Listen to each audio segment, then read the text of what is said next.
Hello again. Welcome to another episode of Frack The Canon. This time joined by Sara Bennett, who I haven't seen in a minute. How you been, Sara?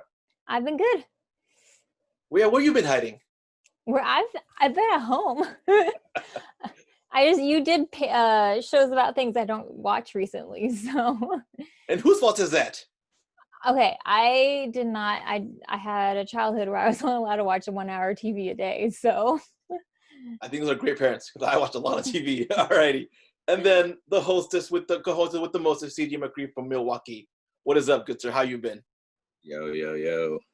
I've been all right. Alrighty. So what we're going to talk about is, first of all, before we go on, the drinking game. Has anyone done the drinking game? No? Okay. Well, same rules apply. Every time we touch our face, say or like. Let us know in the comments below. Don't forget to subscribe and like. So this episode, we'll be talking about ComiCon at home. It is that season for us nerds, the mecca that is ComiCon. And we all know with COVID-19, I think got canceled, but they did a at-home version, which I personally was whelmed. I was overwhelmed. Like just a reference. It was I saw a few panels. I saw the Star Trek Lower Decks panel. I watched Bill and Ted 3. For some reason, I really want to watch that movie. I don't know. I'm not the biggest fan, but I really, really want to watch that movie. And something that I've been wanting to watch for the past 2 years, New Mutants. What did you gals and guys watched? What do you want to tackle first? I don't know. Why don't you talk a little bit on what you discovered, like New Mutants? I'm interested to hear about what you. So with New Mutants, it was interesting because it was a lot of them joking, pretty much saying, "Oh, are we finally gonna see it? It looks like we're finally gonna like." They were making that joke themselves that, "Oh, it's finally coming out. We're finally gonna see it." Hopefully, fingers crossed. Like this movie seems cursed, but I think it's very cursed. It was supposed to come out over a year ago. 2 years ago. It was supposed to come out 2018. April. It was supposed to come out for my birthday era, kind of.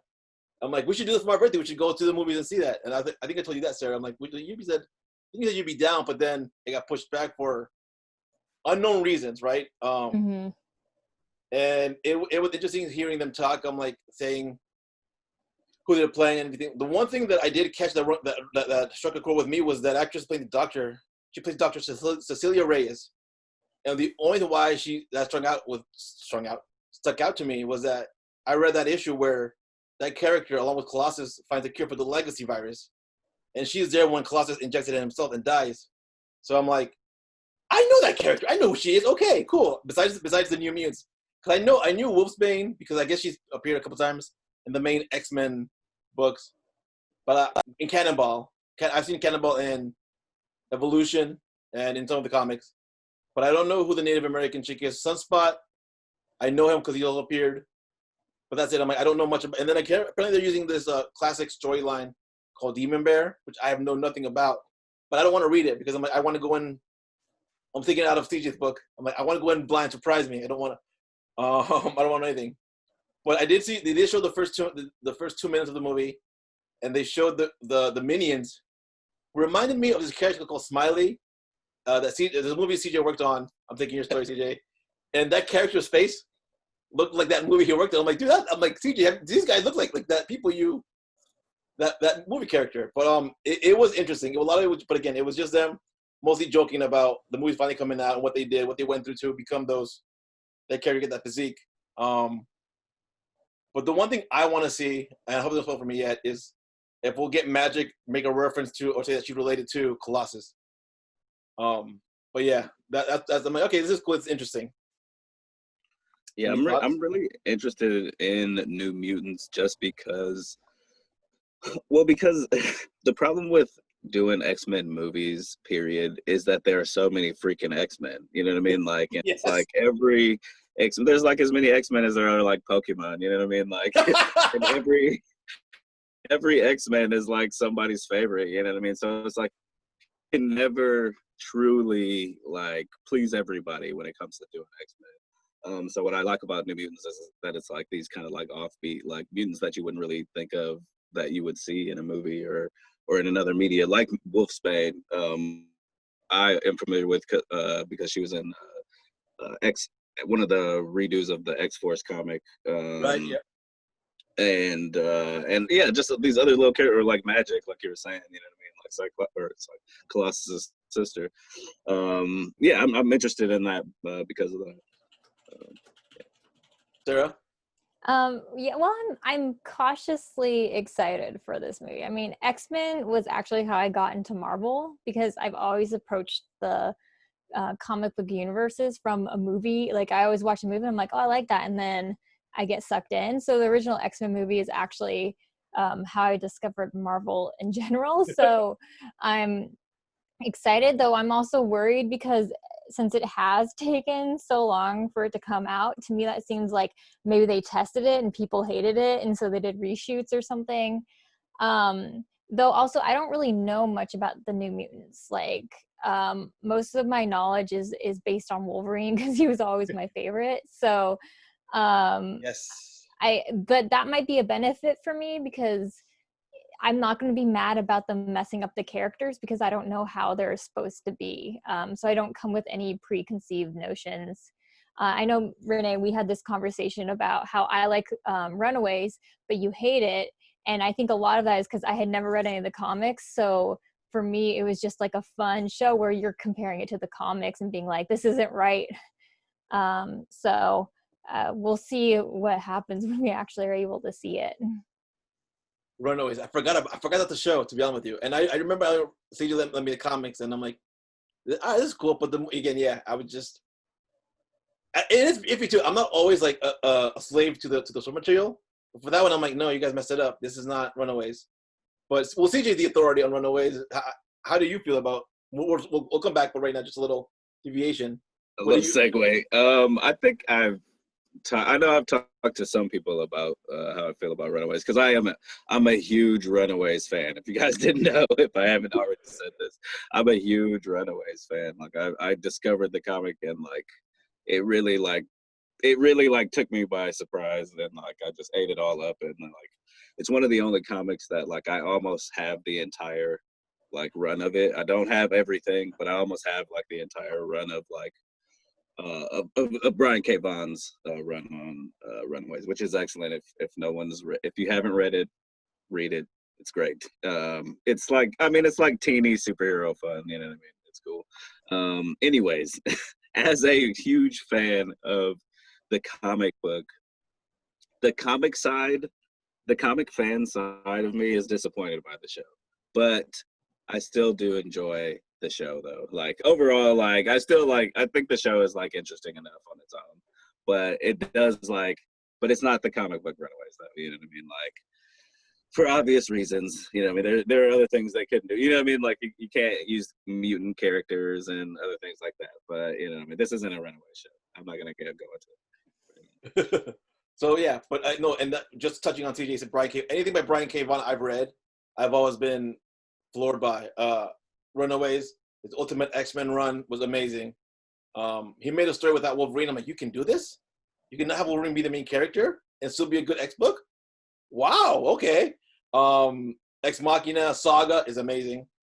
I recommend anything by Brian K. Vaughan. I recommend you read. Back to what is ComiCon. What did you watch? What did you guys watch that you want to talk about? There are other two panels that I want to talk about, but we'll go on that later. Well, I saw oh, go ahead, CJ. All right. Yeah. Sure. I'll just segue into it. I watched a little panel on a show for Hulu called Hellstrom. It's a Marvel show.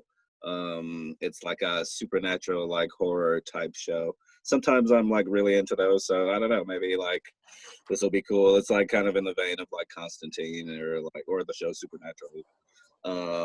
And I don't know much about the character Hellstrom, which interests me in it, sort of. You know what I mean? When I don't really know that much about a character, I feel like I can enjoy it more. Kind of like Sara was alluding to earlier about. I forgot what we were just talking about, but whatever that was.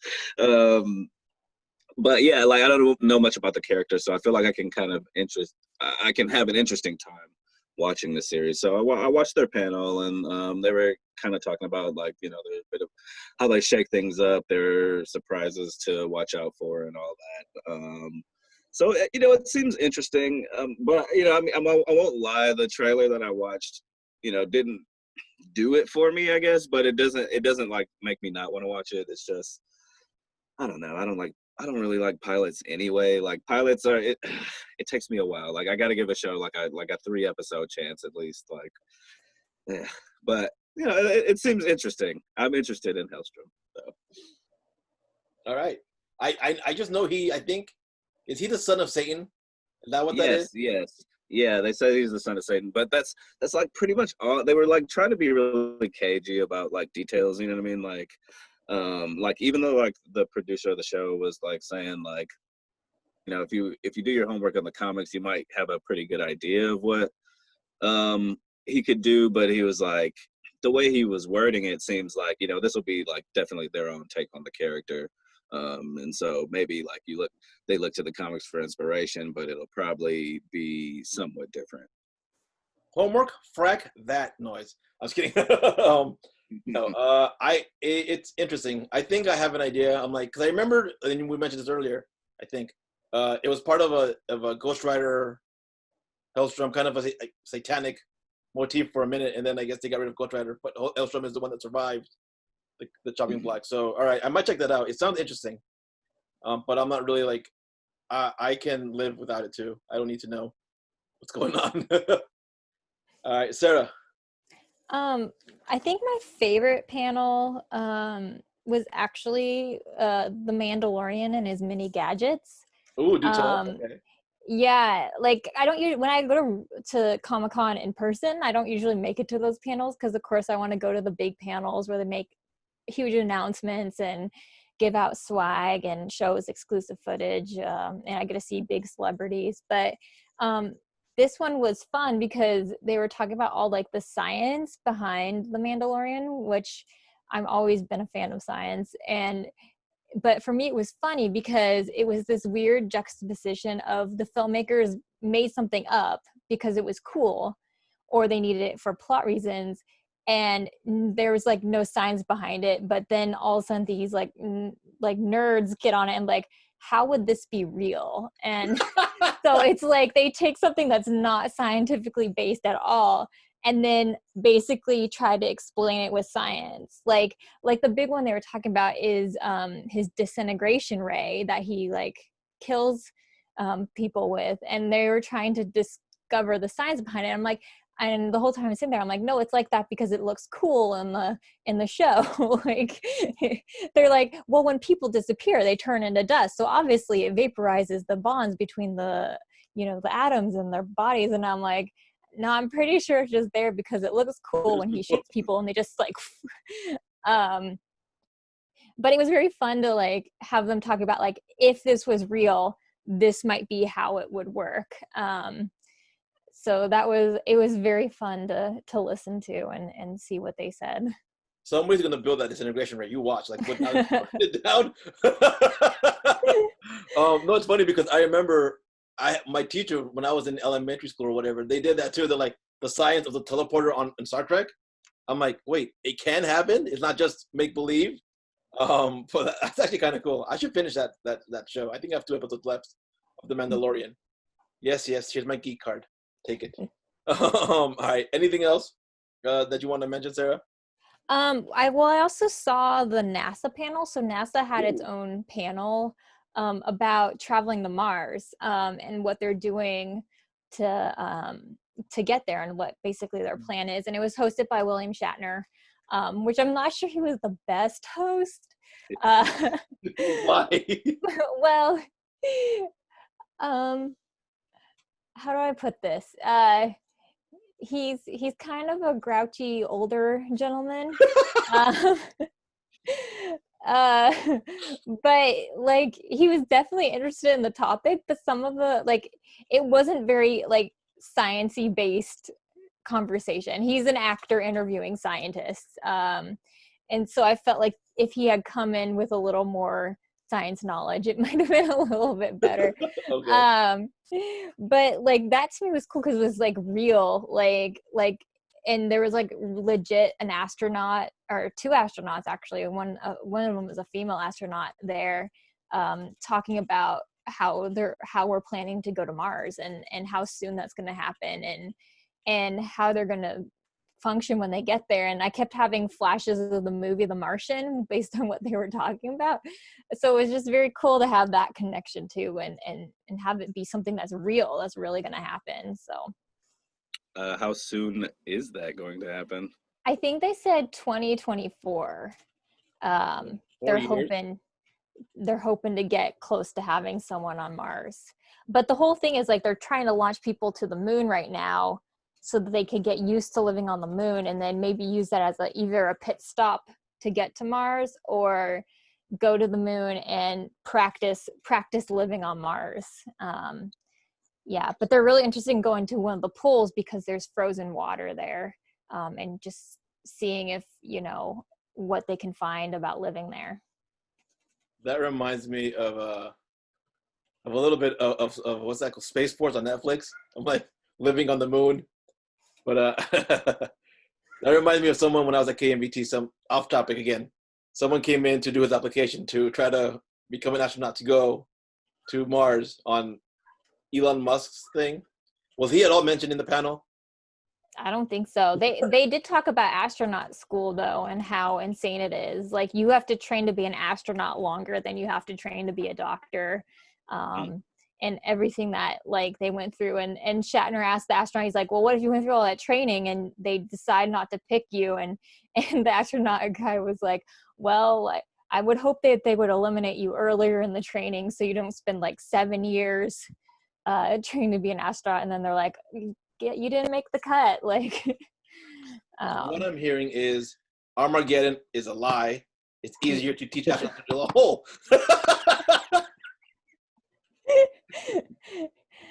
Yeah, if you didn't already know that. Michael Bay, how dare you? Hey, Homer Simpson went to space, buddy. That's true. Oh, there you go. Homer Simpson went to space. Right. I mean, to be fair, they sent up a monkey one time, so, and a dog too. And a dog. So those Russian comrades. I'm sorry. Maybe they could send up some miners to blow up an asteroid. Wait, miners or miners? Like the miners. Okay. Weren't they like miners in Armageddon? They were yeah, or whatever, construction workers. Yeah. Whatever. Ben Affleck and Bruce Willis. That's all I remember. Bruce Willis, yeah. Do miners even still exist? Is that a thing still? That's a great question. That is a great question. I believe the answer is yes. We have a lot of coal powering our country. All right, Sarah, how was the Picard panel? I love the Picard panel. To be fair, like, I have not seen any of the show, and that's my personal gripe with CBS All Access. Like, I already have 4 streaming services. I'm not going to pay like $12 or $15 extra a month for an extra one, but I really want to see Picard, and actually like all the Trek franchises they have on there. But I've actually been in the shelter in place, I've been rewatching a lot of Next Gen, which has been really cathartic for me, because like everyone, like it's how society, how we want it to be. Like, I love watching the episode and someone makes a mistake and everyone's just like, oh, that's okay, we're all gonna fix it and we don't blame you and you were just doing your job. Or like, if something goes wrong, they're like, well, we'll just find another way. Like, it's so hopeful. Mm-hmm. And even the interactions between the characters, it's all comes from a place of respect and understanding, and I feel like that's something that's really missing right now. So then to watch the Picard panel and see these actors who played these iconic roles was just, it was like a special moment for me, because I was like, they're still here, they're still with us, like they're making more. I haven't seen Picard, so I'm sure it's different, it's more grittier, because Trek has changed in the last however many years. But it was just like, I felt like those people are a part of my life, and to see them again, even in this new situation, was very fun. And they interacted like how I wanted them to be. They were fun with each other, and yeah. I've seen the Next Gen cast at Silicon Valley ComiCon, and they're very friendly with one another. They're very like familial, like a family, like brothers and sisters. I did see Picard. I finished it. Did you finish Picard, CJ? Yeah, I finished it. All right, so I'm gonna tell you what I thought it started off strong. I started, oh, this is a different sort of Starfleet of that world we've never seen before. We're outside of Starfleet, we're outside of the Academy. We're going into the rest of the world, and I thought it would start off strong. And then by episode 4 or 5, myself, I'm like, wait, where are you guys going? It seemed like they were lost to me. And then by the time it ended, I'm like, I was not what I wanted. It's not what I expected. It's not what to me was they set up to do. I was disappointed. But I'm like, all right, it was season 1. Well, maybe they're still finding their footing. But hopefully, it sounds like you said season 2. Did they say anything about season 2? Like, do you know anything about season 2, Sarah? It's coming out. I did, honestly, again, since I haven't seen it, like that wasn't that big of a draw for me. For me, it was very much seeing these characters who I love and getting them back together again was very fun. What did you think, CJ, about Picard? I mean, it was all right. Like, I mean, I would echo a lot of the things that you had to say. Was I disappointed? I mean, maybe a little bit, but like not too much. At the same time, like, I don't know, I could enjoy it for what it was. Kind of, it was different, but it still kind of emulated the things that I liked about the character. You know what I mean? Like, I don't know. It Like, was. that's what threw me off though about Picard was that like this, like you in Next Gen, he was so by the book kind of guy, and now he's kind of going against that. So I'm like, and it was hard for me to make that jump with them, to be like, all right, does that make sense? Like, Part of the story though, like, you know what I mean? Like, it's like you take a character that's, like you said, that you know as one way, and then you make them different, and then you explain why there's a difference, you know what I mean? Right. Which I kind of feel like they did, you know? yeah, Like, they're like, this is how this character progressed, you know? this is true. Yeah, I again, but again, overall, I need to watch it. I haven't watched it. I said I would watch it again, but I still need to finish Discovery season 2, which I'm liking. Did you watch Discovery season 1, Sarah, or no? I did. I was able to rent it from the library. So What did you think? it was, I liked it and I didn't. Like, Ooh. I know they're trying to bring Trek more modern, but like just to watch people swear and like it wasn't completely the spirit of Star Trek that I remember. That threw me off so much too. Yeah, it's like Star Trek was always this uber polite and respectful. Like they almost weren't real people, but they still had like humanity and characteristics. But it's like the most polite.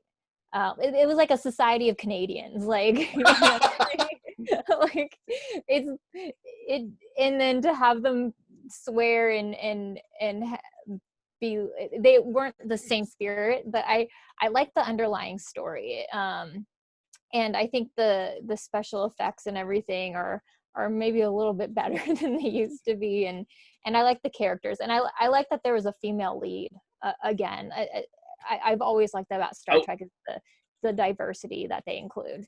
I would argue there was 2 female leads with the Klingon, with the female Klingon. Yes. Yeah. And I agree with you. That's what turned me off too. I'm like, wait, they're cussing a lot. But I'm like, I justify it by saying it's 10 years before TOS. But I'm like, but even then, I'm like, wait, no, they should still not be cussing as much as they are. But yeah, but this is the OS timeline, right? It's not the Coven timeline? Because it feels and looks like the Coven timeline. Yeah, I don't know. But for me, like Star Trek, I mean, I probably started watching Star Trek when I was like 3 or 4, you know, like just really young. And you couldn't do that with a child nowadays with Discovery. So I mean, not that it needed to be that, but they just took it in a different place. It's definitely more for older people, more for adults. So you started young. I started late in life. I started 10 years ago, 24, 20, because of Star Trek movie, the Calvin one. And CJ like, watch all of these, watch the original series. I'm like, okay. And I did. I'm like, this is actually no. Watch the movies. But everyone told me no, watch the original series, and I did. And I'm like, this is amazing. I watched the movies, and then I just fell into this Star Trek rabbit hole. Right now I'm stuck in Voyager, which is really, really freaking boring. I can't get past that. I can't get past Voyager right now. Let me ask you guys this question. The problem that you have with Discovery, is it because it's Starfleet?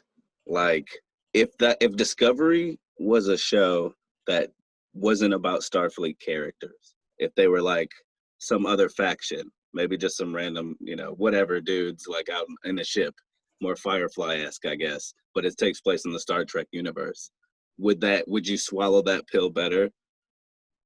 Maybe. I think so. Because they're probably because they're so like prime directive and all this, but you're breaking all those rules that you're supposed to be following by. But so I guess maybe if it was a different fleet, or like even if it was just like some civilians working together on a ship, I think that would be different for me. Here's what kind of made me second guess it was like when they went to the spoilers for season 1, they went to the Mirror universe, and I was like, I'm like, wait, holy crap, you guys are going deep cuts with this, and that's kind of where I'm like, okay, maybe if you started there and then came this timeline to this parallel universe, I'd just want it a lot better than just because what is it called for the Mirror universe? What is the Federation called? I don't remember. Arians? I don't remember either. But I love the Mirror universe. But I think so. Yeah, I think probably I would call it better. It's a lot more sexier, like way more sexier than the original. Well, I don't know. Like I've been watching Next Gen, and there's a lot of like. I just watched an episode where Geordi's making the moves on this girl, and he's like slowly creeping into her. And but I mean, the ships are sleeker, the suits are sleeker, everything's a lot more. I mean, that I don't know. I feel like that could be a sign of the times because I think that Star Trek has kind of always been like that sexy kind of ish. You know what I mean? Like even the OG series, like I feel like they play that up a little bit. Okay, so Picard, you enjoyed it. I should go. Would you recommend people go watch the panel, Sarah? I would say if you are a Star Trek fan, I don't think if you aren't a Star Trek fan or a fan of the Next Gen, you wouldn't enjoy it as much. But if you are, then I think it's a fun thing to watch if you know the characters and enjoy the show. So sticking to the Star Trek motif theme, the last panel I saw, which interested me, was like Lower Decks. That concept tickles me to no end. The fact that they're the bottom of the it's a cartoon, it's an animated series, but they're the bottom. I'm like, that is, to me, I've never seen that before. I think it's always been about people on the bridge and maybe the first contact or whatever. There was a little trailer that they showed. I thought it was funny, but it's getting a lot of hate from people. I don't know why. Like, but to me, I guess they're like, this isn't Trek. Like, it's not supposed to be comedy. I'm like, but that's the project of this Star Trek. It's supposed to be about the lower. We've never seen that part of Starfleet, the lower deck. How do you guys feel about that? And gals, I think guys a lot. Sorry. Yeah, I mean, I like the idea because like when you think of Star Trek, like it's like what, like 2 or 3 like sets, you know what I mean? Like, but it's like supposed to be this like huge ship, you know what I mean? Like it's like this huge ship. It's almost like a world in itself, even though they're like traveling in the series to like different worlds. Like the ship itself is almost like its own little world because like it's so big and we hardly get to experience the fullness of it. You know what I mean? Like, so I like the idea of a Lower Decks show because of that. You know what I mean? Because it's like, all right, like I'm all the more interested in exploring what it's like. Of these little grunts who probably never even gets to leave the ship or barely, you know what I mean? Like when they have those away missions, there's like 5 people that go down there. Like everybody else is trapped in the ship, you know what I mean? Like, you know what I mean? Or what it's like to have to wait in line to like get a turn on the holodeck or something, you know what I mean? Like it's gotta be ridiculous. But I'm interested, yeah. I'm interested. It comes out August 6th, I believe. I am watching that. Sarah, how do you feel about Lower Decks? I'm actually really excited because I don't have the same problem I have with Discovery because again, Discovery, as you said, it's like the bridge people. It's the show that we all expect. Where Lower Deck is just the people that happen to be on the ship who are like, the grunt workers, that just get things done. And they're also younger and they don't have as much responsibility and they're having more fun and getting their feet out from, like under them. And I also think it you know, since it's animated, I feel like they can do a lot more. Like animation for adults always seems like to lead towards comedy to me. So I'm actually really excited. I am too. No, in the panel, it seemed like everyone was very. It seemed like everyone was versed in Trek, like it was in their blood. I recognize some of the names. The one that surprised me the most was the dude who plays Hulk, Frank. Yeah, that guy. He's playing a Born. I'm like, oh, that's cool. Anything else you want to talk about before we move on, or is that it for this one, for this episode? Oh my god. Yeah, I didn't see any other. I do want to see the Nathan Fillion panel. I haven't had a chance to watch yet. Oh, that came out today, huh? You probably watch that. It came out Sunday. It's one of the Sunday panels. Okay. But I can't really say anything on it because I haven't seen it. But I've seen him in person before, and he was very, very funny. So explain to me this, Sarah. Why do people love Nathan Fillion so much? Because he's funny and he's a sweet, like the panel I went to that he was at, he gave everyone who asked him a question a present. So it just like he does fun things like that for his fans. You know, he just is genuinely happy to be there. It's like the opposite of Harrison Ford. I've heard nothing but nice things about him, but like again, I've only seen him in one thing that I actually enjoyed, and it was Percy Jackson and the Sea of Monsters, where he played Hermes. Like I never finished Firefly. Castle, I watched it when I was in Mexico. I'm like, this is it. This is what people love. I was whelmed. But yeah, that's all. Yeah. Okay, cool. I should watch the panel. I should probably watch Firefly. Yes.